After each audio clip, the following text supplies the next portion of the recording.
Can we hear me? Did we get a good start? How about a thumbs up?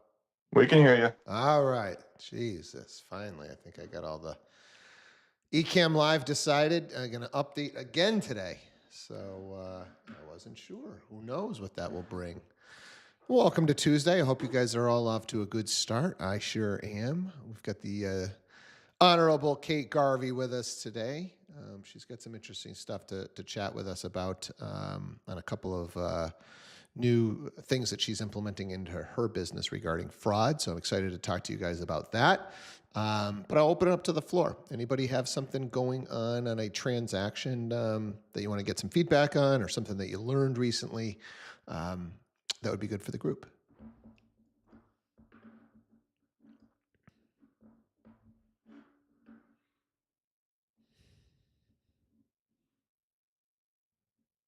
How long to wait before somebody's brave? Yes, it is snowing here in New England. We started with a little bit of hail, and now we are getting some snow. It's absolutely ludicrous. All right, if nobody has anything, Kate, I will. Go ahead, Steve. So, can you hear me? Yes. All right. So I had put an offer in for a buyer. It's a weird situation from beginning to end. So they have a deadline for Saturday, highest and best, 5 o'clock Saturday. It's Thursday, so we have a couple days. And my buyer says, hey, I want to check it out. We try to schedule for 2 o'clock Saturday. That's what works best for everybody. Gives us a few hours to look at it, potentially put in an offer. Selling agent says, oh no, the highest and best is Friday.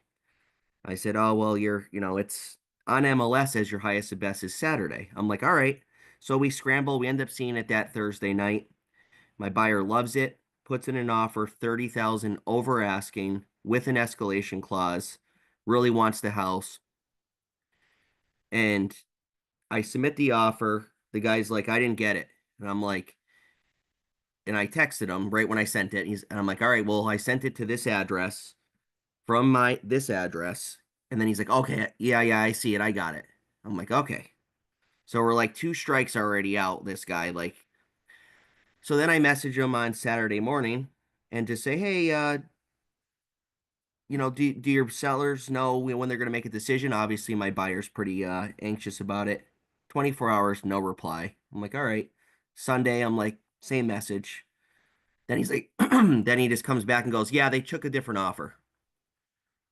And I'm like, okay. I'm like, so no, we're not gonna, have the opportunity with the escalation clause to try to beat them or anything. He's like, I can't make my buyers, choose which offer. And I said, I just wanted to verify that you explained to them what an escalation clause is and that they could have potentially had more money. And normally they would say like, hey, this was like a cash offer, your guy, has financing. I understand that. But I'm getting a weird feeling like this guy did not submit my offer. So my question is, if I see on this, when it, and the other thing is they took the offer Sunday. It's now Tuesday. It's still active. There's no contingent, anything online. If I see a number that's really low on there, you know, just over asking that was accepted, it just raised red flags to me, like almost. So what happens in a scenario, and I'm glad Kate's on here, if, you know, say it comes in at 10 over asking and we offered 30 over asking, and it's pretty evident at that point you didn't submit my offer to them, and how do you verify that, and what recourse do we have in a situation like that? Because I just have a weird feeling there's something hinky going on here, and this guy, is going to double dip. He has a buyer lined up that's going to then flip it and then get the sell side again. Everything about this transaction was shady from the start, with communication and changing the deadlines, and everything about it was just, I don't know, it might be the ex-cop in me that has all these instincts on it, but something's not right. Can you guys hear me? Yes. Okay. That was a new one for me. Margaret, I see your hand is up. I'll let you go first. Yeah, I guess I can respond to that if that helps. Two options for you. So you know that you can request the seller to sign your rejected offer. The other thing is you actually have a right as a realtor to request to present your offer in person to the seller. So just something to put out there. I know we don't exercise this as often, but if cases like this, you will then be in control of this offer presentation. Steve, you aware of that stuff? Does that make you feel a little bit better? Yeah, I know. That's what kind of what I was asking. What can I do? That's great to know in the future. Being new and everything, because I just want to verify that these sellers saw my offer. I'd hate Yep, for them to find out down the road, like, oh my goodness, like we could have got this. What happened? I mean, I'm exactly. not. I don't like getting people in trouble, but when someone's not doing their job in the best interest of everybody's clients, it's just not good for me. Yeah. No, and I think that the pursuing getting the signed rejected offer, I'd be doing that right now. Hey man, no problem. My people are super bummed. Like we thought we put our best foot forward. Can you just make sure your seller signs that offer that he rejected it? Right. Um, Anybody else have any other thoughts? Because this is a dicey situation. Um, Adam. Yeah, there's 1,000 different ways we can go here. Um, First is not to assume, I'm pretty hesitant about switching my listings over to contingent. I know we're supposed to, but at the end of the day, the amount of times I've gotten burned where all of a sudden 24 hours later that buyer doesn't want to buy a house and or dad says you never should have put an offer on that house or you paid too much. So, that's not necessarily a telltale sign. I've seen stuff sit active for a little while. Plus, you also never know the terms of that offer. I think there's situations where sellers would take potentially $20,000 less for the right situation. Um, who knows? Maybe I don't know if this was a cash offer. It sounds like it was a flip property, but they could be closing in 2 weeks. They could be letting them buy their house. Who knows? There's all kinds of situations. So just seeing that it sold for $20,000 less doesn't mean much. And sometimes people negotiate a price reduction in lieu of repairs. So just don't make an assumption like that. Um, I just wanted to add that context is I get what you're saying, but it doesn't always mean that. And the other thing is don't ever trust a highest and best deadline. Just because they say highest and best, I promise you your buyer's uh, sale and accepted an offer before that highest and best period. And the other comment I'll make as a listing agent is I typically do appreciate the agents that are a little bit more aggressive. Hey, did you get my offer? Want to make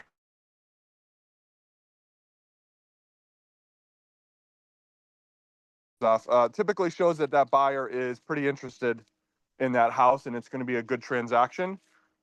Versus the agent that just sends a strong offer and never calls you. You're like, this is kind of weird. And when that agent's calling you as a listing agent, it's an opportunity to try to get as much info as the buyer, because typically that buyer's agent's going to share as much as they possibly can to get that offer accepted. So I don't think you did anything wrong by following up. I thought you were going to say that he accepted an offer before the deadline, but just another thing not to trust is those deadlines, because you don't have to wait. All my listings say seller has the right to accept an offer at any time. So just want to throw that out there. Yeah, those are all good points. Lori, I see your hand up.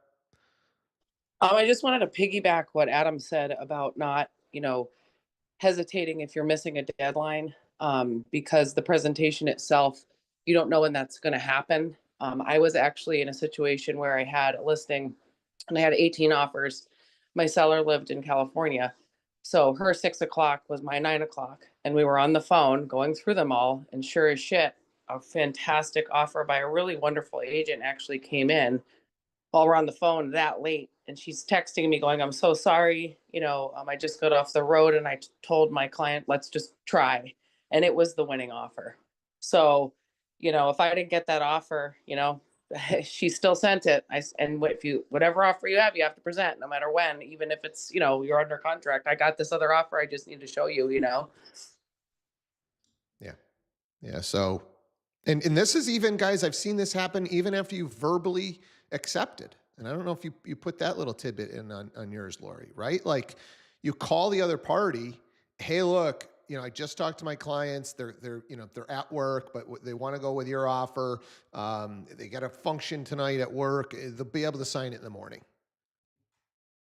Right? You got to be careful with that and going to your client and saying, yep, we got the deal.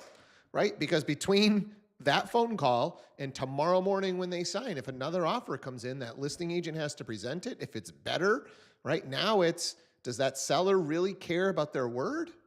Or do they want the extra 5 or 10 grand in the better offer that came in?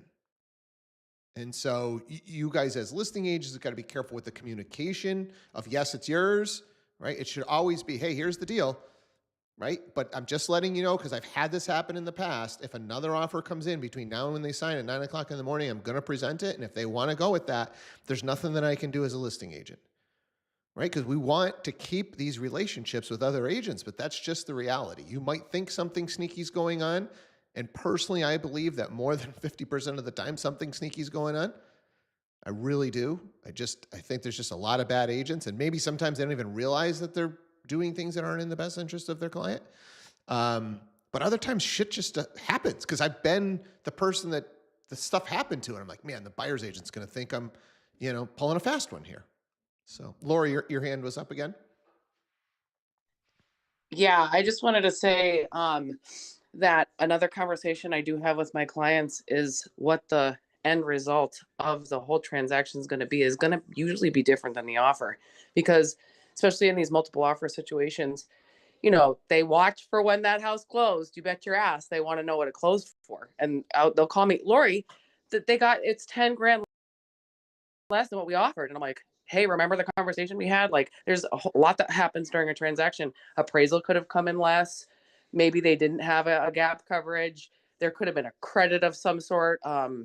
Like Adam was saying, the price reduction, rather. Like, there is a whole journey that happens from the time of the offer to the time of closing. And that price usually isn't exactly the same. So I always try to remind people of that, when the offer, they don't get it, and just say, hey, look, you're going to go look and you're going to see the final closing number might be different, because people get really upset and then they're always watching to see what it closed for. Even if we're under contract and we're closed, they're still watching it. They want to know. Good stuff, Steve. Yeah, I appreciate everybody and their input. I guess my biggest concern with this guy is he's just not, he doesn't run his business like I would. His communication is lacking. He doesn't give any feedback. I've tried calling. He'll never answer the phone. I have to text him. And if he just gave some feedback, I think he would not be in the situation where we're talking about him on our Tuesday morning call. If he just said, Yep. hey, great offer, we actually took one that was less, possibly, it might be higher, but he has not even said that, Right. and he just sent an email to everybody apparently and just said, my sellers took an offer. Thanks for your interest in the property. And that was it. Not and I'm trying to call him and get can you give me some feedback? Can you tell me, what we could have done to strengthen it, for my future? What could we do? Nothing. And it's just very short. And it just may be the fact that he just doesn't communicate well and he just doesn't care, where me, I want everybody that gave me an offer, if I'm on the listing side, to know that, hey, I really appreciate it. This is why. So they're not sitting here wondering and coming to conclusions. And I can tell my buyer, hey, this is why, this is what happened. Now, my buyer's jumping to conclusions as well. He's got a last name that, you can tell his ethnicity on it. And, was that presented? And, another thing that came up talking about this was, when you present offers on the listing side, have it offer 1, 2, 3, 4, and don't show any names whatsoever. Make sure that you don't want any fair housing issues. So just a lot of things, but I'm curious to see what it went for. I'd be sleeping better at night if it goes at what or above what we offered, and I can report that back and say, hey, it was a numbers thing. He just didn't communicate that to us very well. Anybody getting the jump to conclusions reference? To be a great game that you could play. Who knows this reference? Office Space. Oh, thanks, Steve. Thank you. You made my day. With us all being semi-office people, I know you guys are on the road a lot. If you have not seen Office Space, shameless plug. Great movie. Well, Kate, you ready to follow this one up? Sure. I love the movie Office Space, by the way. It's a great movie. All right. Let's I talk actually some fraud. I just learned a lot listening to you guys. Yeah. That's the It's kind idea of the interest- call, Kate. This is the idea. I know, but I'm only on it once a week, but it's kind of nice to hear that side of things. I mean, I know that we all have to follow things ethically as as attorneys, as agents, and stuff like that. So that was just kind of an interesting talk to me, and I learned. So thank you guys for that. Wait, well, this is for Steve Henn. This is 2 weeks in a row. He's bringing it on morning call. I appreciate you, Steve. All right, Kate. So I know you guys have probably heard about, deeds, like fraudulent deeds and things like that. It's been in the news a little bit more lately than it, has in years past. And I just kind of wanted to talk about a couple of things, fraud in general, that as attorneys, what we have to deal with. And I kind of thought it would be a good thing to talk about, of like how you guys as realtors can help with that. Things attorneys are concerned about often is wire fraud. We're seeing more and more wires, even for deposits and stuff like that lately. And then sometimes it's the buyers wiring closing costs, or us wiring to sellers their proceeds and whatnot. And I actually had one transaction. This was years ago. I get to the closing table and my guy was like, "Oh, I sent you $40,000." I was like, "No, you didn't." And luckily, let's just pause here, Kate, because I want to kind of talk through, because I don't know that everybody knows how is this wire fraud happening, right? So I think the most common one, and I'd love to see if anybody else has seen some other stuff, but the most common one that I've seen is that somehow these hijackers, or whatever you want to call them, criminals, they get a hold of people that are involved in a transaction, right? And they are going to somehow send an email to the buyer that's going to request the wire, right? And so it looks like maybe it's coming from an attorney in a transaction, it's coming from the listing agent in a transaction, and it's going to give wire information to the buyer. And correct. The buyer just a lot of times gets the email and sends the wire.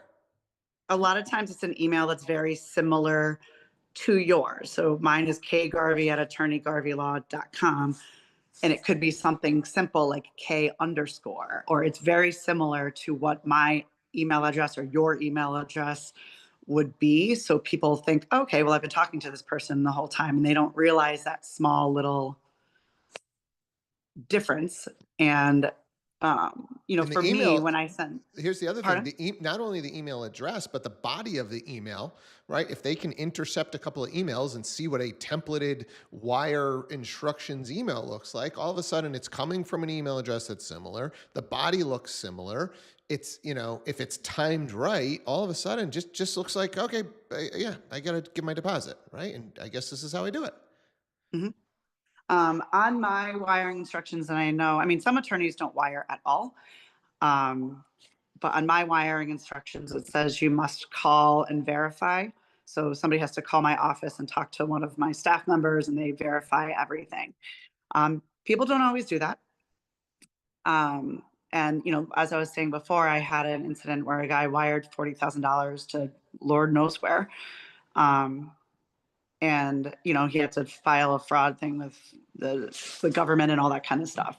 But it's stuff that we see and we're concerned about often, because it's a lot of money. $40,000 is a lot of money. $1,000 is a lot of money.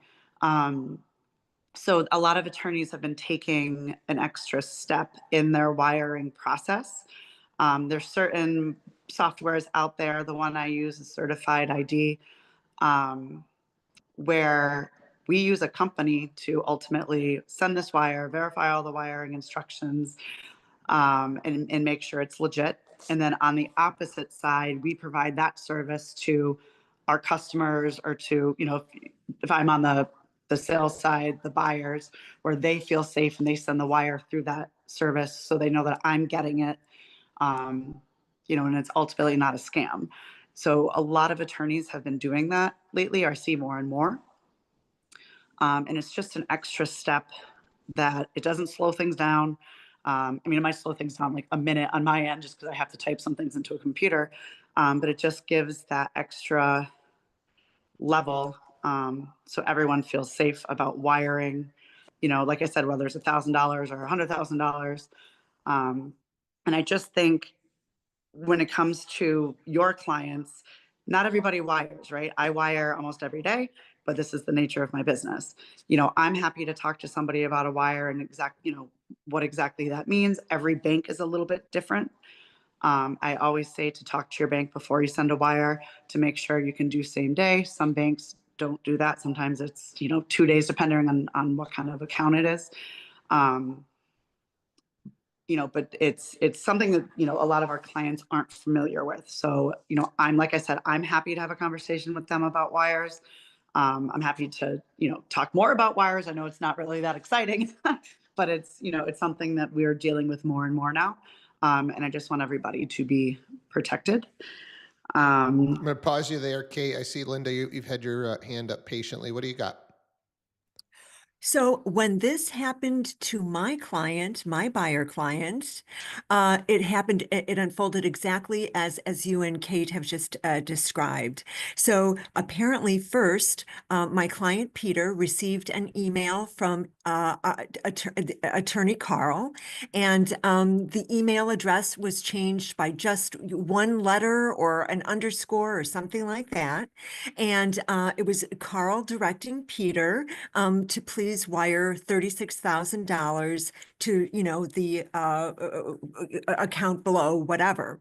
Then they changed my email address ever so slightly and sent a follow-up to Peter. Peter, did you receive Carl's email instructing you to send this wire? Please do so straight away, right? So the good news in this instance is that it was so early on in the transaction that it threw up a red flag for Peter. And Peter called me and said, Linda, did you and Carl send these emails instructing us to do this wire? I said, oh, heavens, no, of course not. And then we looked at the email addresses, and sure enough, that was exactly how the fraudsters got into the accounts and handled it. And make no mistake, these people are professionals. This is their full-time job. This is where they put all of their efforts.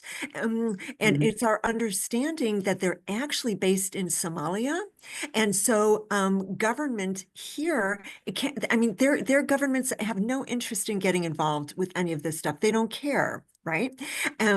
So it is critical that we let our clients know that they need to get verbal verification of any wiring instructions that they receive electronically.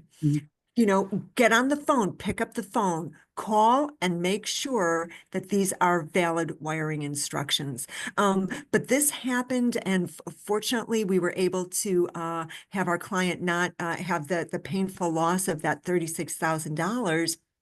And at that point, I went to my managing broker and shared this terrible story with him. And that is when our company, he instated a policy that everybody needed to have, a disclosure of a possible wire fraud.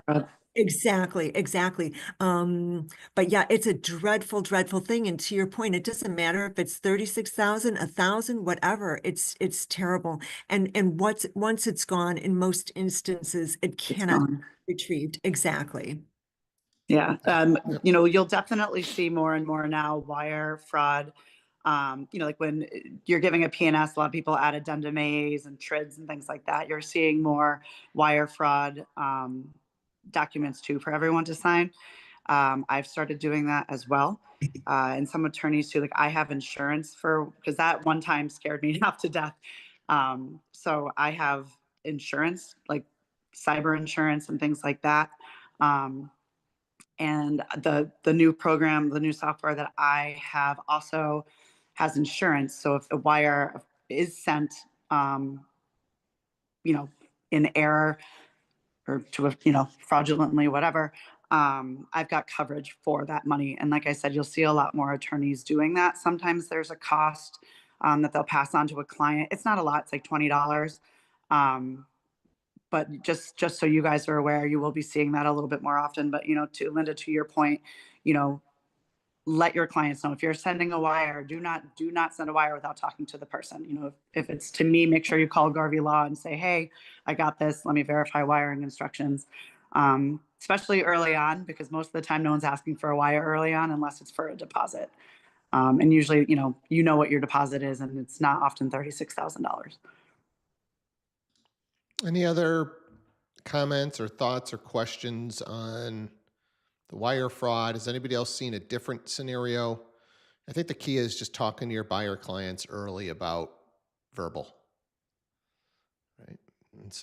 And I guess, the next phase is these criminals are always trying to get a leg up, right? Is they're going to spoof the phone numbers and there's going to be a verbal, right? Maybe you get a voicemail, right? Like to that, a lot of the software that, for example, that I have, we can verify people. So you see a lot of times for like just pieces of land, somebody from California really wants to sell this piece of land in Ware, Mass. And, there's fraudulent deeds and things like that. Like the software that I have, you can verify everybody in the transaction too. So you'll learn that from the beginning too, whether or not it's a legit transaction. So that's something that, once the what do you call them, fraudsters, once they get to that level, that's an extra level that this kind of software can do. Anybody else have some final thoughts on fraud, wire or otherwise? Yeah, I was gonna say I'll see your $36,000 and call you $1 million. Angela, actually, I think a year or two ago, she had a client who was wiring upwards of $1 million to a title company and wired it into some like Haitian or Somalian account. And I don't know how, I mean, the way that you guys do your business, you guys work miracles, but they were able to successfully either, I don't know, it's probably from the insurance, but they were able to get that money back just in time for closing too. So I thought that was pretty incredible. My God, I would have died. Yeah, right. So that when we just gave me a found heart out, attack. we found out that it was like $1 million transaction. Like my heart stopped and everything else just hearing about it. And apparently her client was super cool. He's like, yeah, you guys will figure it out. I'm like, what? Oh my God. Wow. Yeah. Okay, we've just got a question here. What's the name of the software that you're using? I use certified. It's like certified, but the ID is like capital. You know what I'm saying? Like, yeah, like CERT app, and then ID is kind of like, because it's all about IDing people and things like that. I'm happy to share that information with you guys if you'd like me to. And I know that there's others, but I know like my title companies like Caddick and Stewart and all of that are really, really pushing it. And, like I said, you're going to be seeing it more and more, but I'm happy to give you those companies if you'd like.